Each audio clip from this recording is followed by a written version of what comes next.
new for the first time, I want to make them feel welcome. My little heart is jumping all over the page. So we'll just get started with my talk.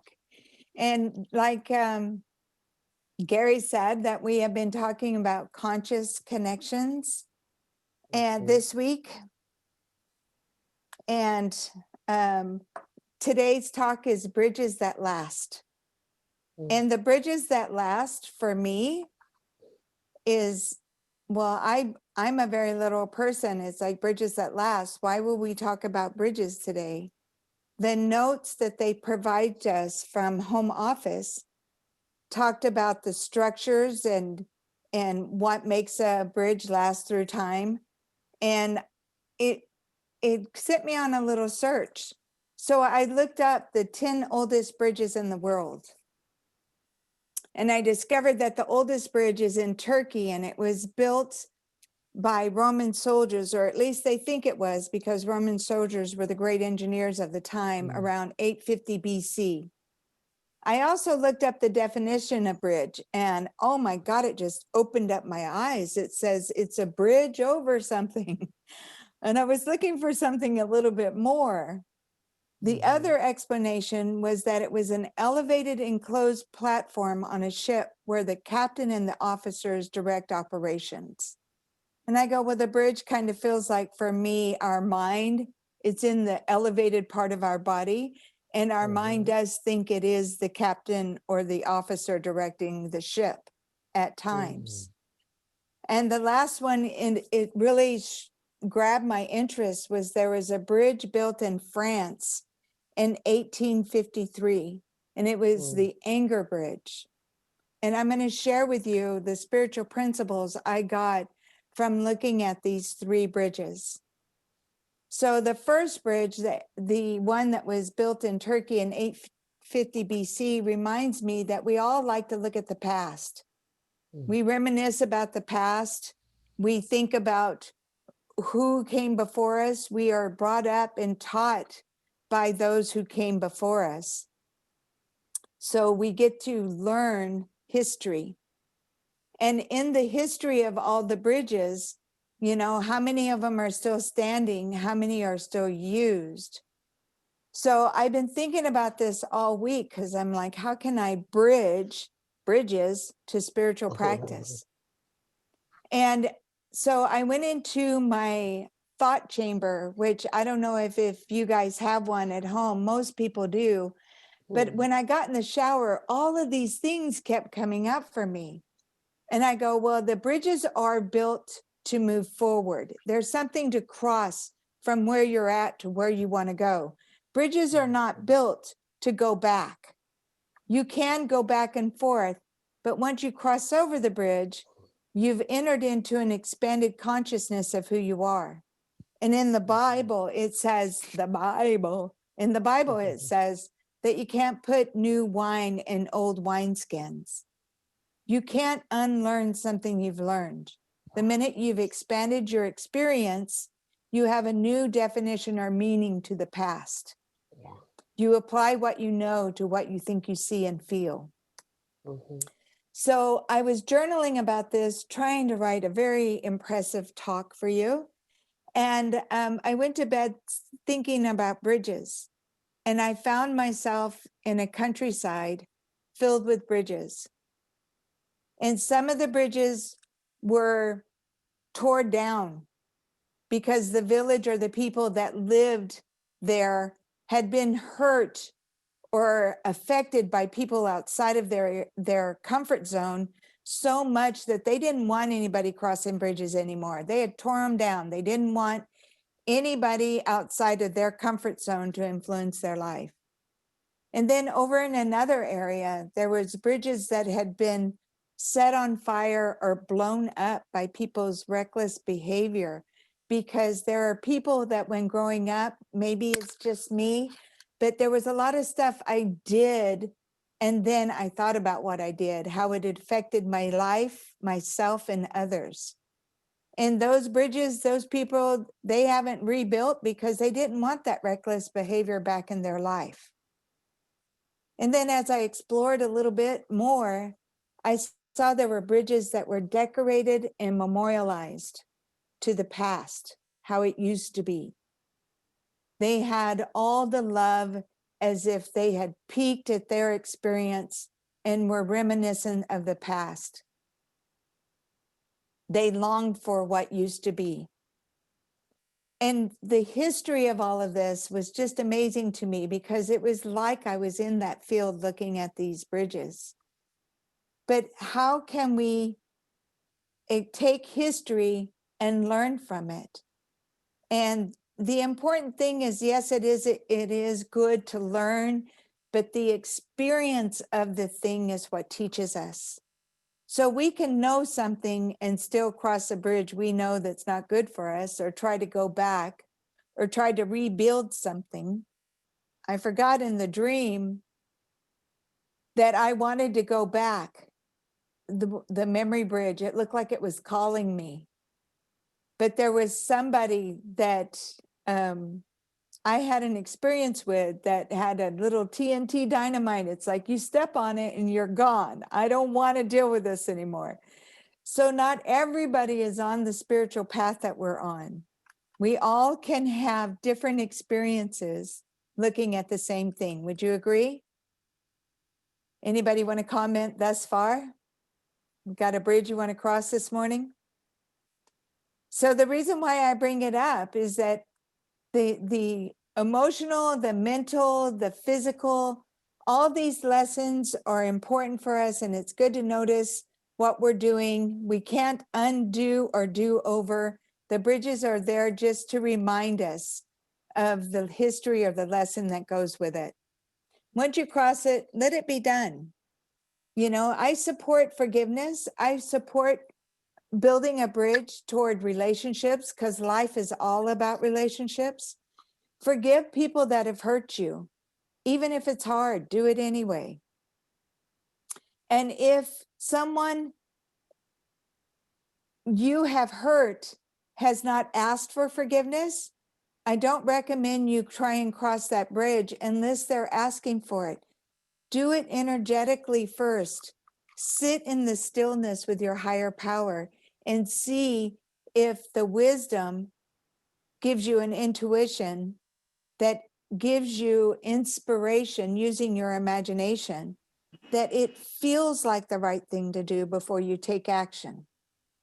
Because a lot of people just want to go out there and connect with what they see.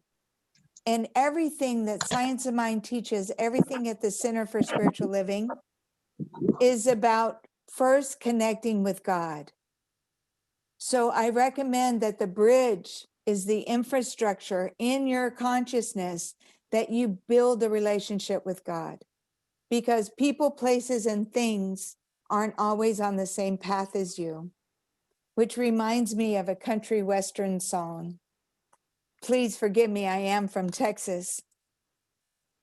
But the country western song is titled God Will, But I Won't. And that's the difference between God and me. And I think Kevin has it queued up. I'm not sure. God bless him. He's very flexible. And who keeps on trusting you when you've been cheating? Don't pop a beer, just listen. Spending your nights on the town. Yeehaw. Who keeps on saying that she still wants you when you're through running around? Here it comes, y'all. Who keeps on loving you when you've been lying, saying things that ain't what they seem? Well, God does, God will, but and I don't. God will, but I won't, and that's the difference between God and me. Thank you, Kevin. Now, in the human experience, it hurts. Even when people aren't trying to hurt you, if you have a belief that, hey, you shouldn't have done that, it hurts. Life is hard until it's not. Until you can get to the point where people are doing the best they can with what they got to work with, you are not going to be able to forgive as easily or forget. So forgive energetically, because everything is a vibration. Everything is a opportunity for us to move past yesterday and move into the promise of tomorrow. And the moral of the song is most people don't like to forgive. Do it anyway. We have to remember that there's not good people and bad people in the world. There's just people. Shakespeare says, there is no right or wrong, lest thinking make it so. And life can be hard for some people. And by some, I mean all. It hasn't been easy every step of the way for all of us. And some, some people think they're so damaged that there's nothing left for anybody to love. That is the bridge that we need to be the light in the darkness, that we can be so comfortable in our own skin, loving ourselves for the power and the presence of God is expressing in and through us, that we are the light that brings out and coaxes out the people that have bridged themselves into isolation, that have tried to protect themselves from hurt. And we have to be so, well, we don't have to be, I'm being a mom now, but I encourage you to be so in alignment with your word that you are not anything that anybody could be afraid of, including yourself. That you believe, what you have faith in, what you trust is that God is the presence and the essence that is breathing you, breathing me, breathing all of us. And that when you shift your perception, you empower yourself and others to see that as well. So the next thing I wanted to look at was the definition of bridges. And I know that the definition is the meaning that we give it. So our thoughts are things, and then we add words to our thoughts, then we add emotions to our words and thoughts, and then we take actions on our emotions, thoughts, and words. And whichever one you resonate with the most is usually the captain or the officers in the bridge of your ship. So you have to be careful. Again, I'm being a mom.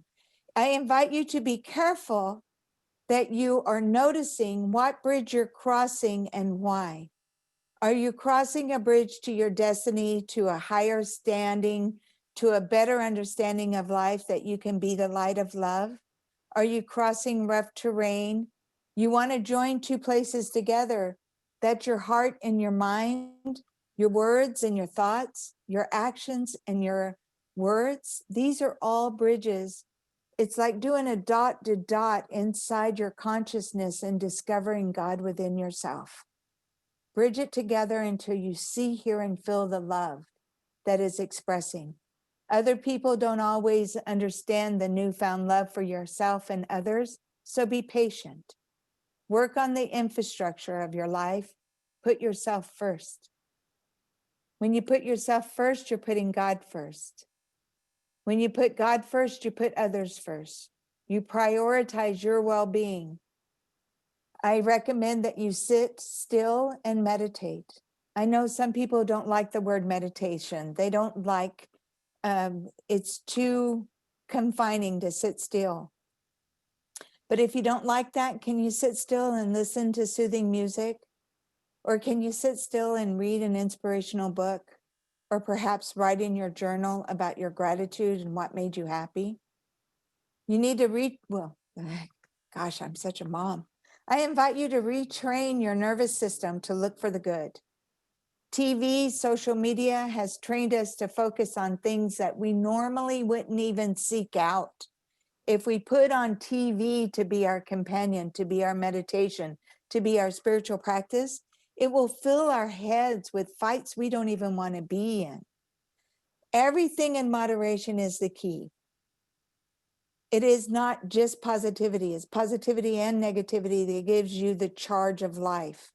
And the best you can be is watching, so there's a balance, so you can be in charge of your life. At any point or place, you can reset life with the breath of God.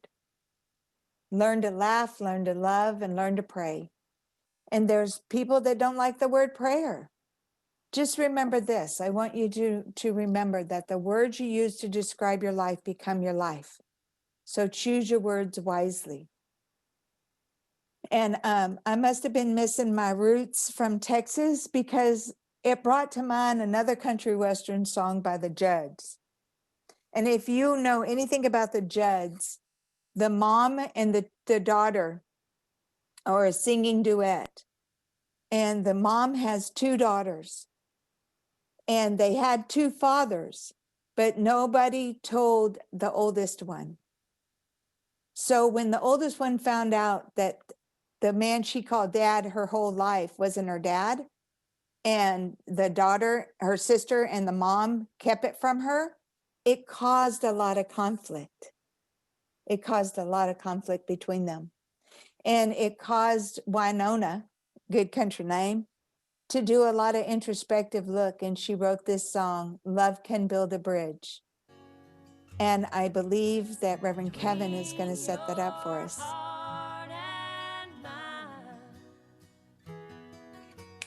Love can build a bridge.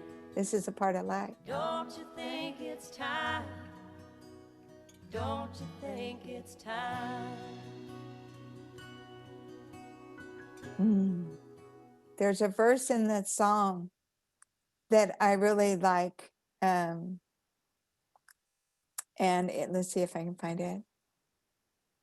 It says that I would whisper love so loudly every heart could understand that love and only love can join the tribes of man. So love is the bridge to your destiny.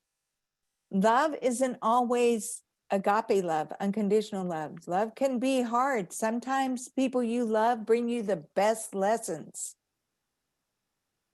Love anyway. Do it anyway. And in the Bible, it says the people without a vision perish. So build a bridge to your destiny. Where do you want to be? What do you want to do? Why do you want to be there?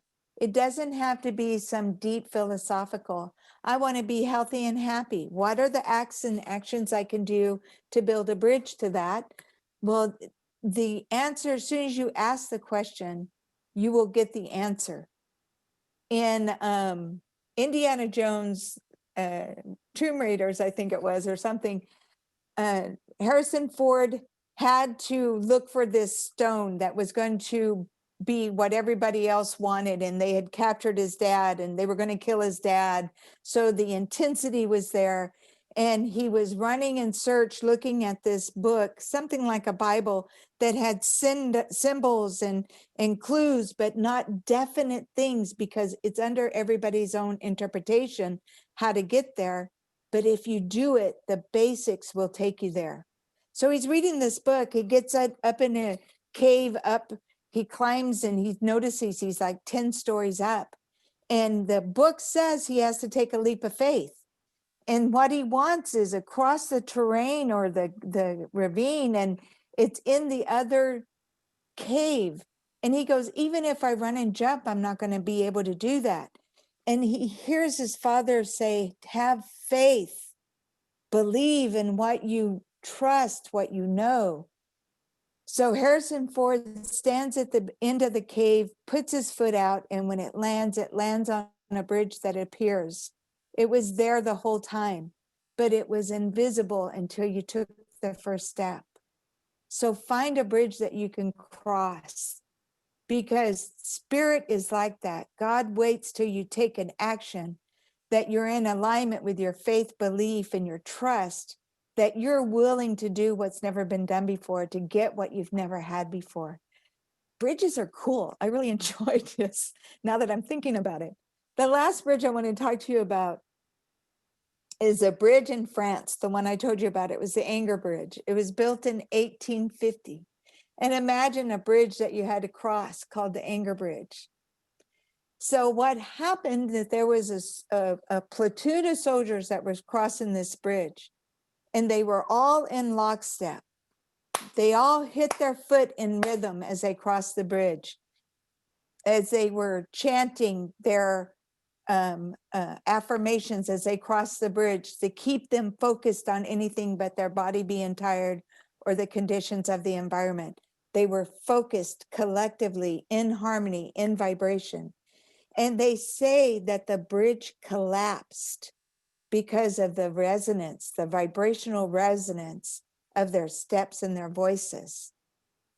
So imagine that if you got in harmony with your mind, with your heart, with your thoughts, your emotions, your actions, and you got them in harmony and you spoke your affirmations in such a way that it collapsed your anger bridge. Just imagine if that's possible. Now, Myth Brothers tried to disprove it, but they tried to disprove it with 12 robots and they tried to replicate it. But that's just like I said about the bridges of the past. In history, you can go back and revisit, but it can never be done exactly the same way. So there's only the understanding that everything is vibration. Your voice is a vibration. Your emotions are a vibration. Our collective lives are a vibration. And what we are in agreement together with, we have the power to bring forth and we have the power to collapse. So when you're asking for prayer and you're asking for forgiveness, or you're asking for a new position or a new romance or a new place to live, and you're doing it, you can see it in your mind, you hear your words, you can feel it in your chest, you are in alignment with that which you're asking for, because the universe always says yes. When you're so in alignment with it that your actions prove what you think, hear, feel, believe, and trust, then you cannot be surprised that everything that what used to be falls away to make room for that which is emerging. Because that is when you change the way you look at things, the things you look at change.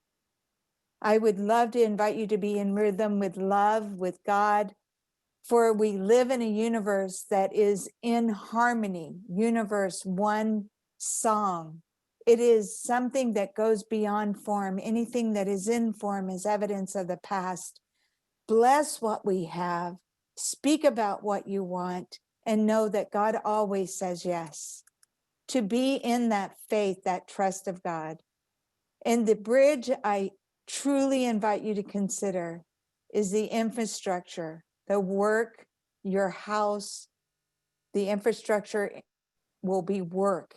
It is to build a house that you can create a happy home where you live.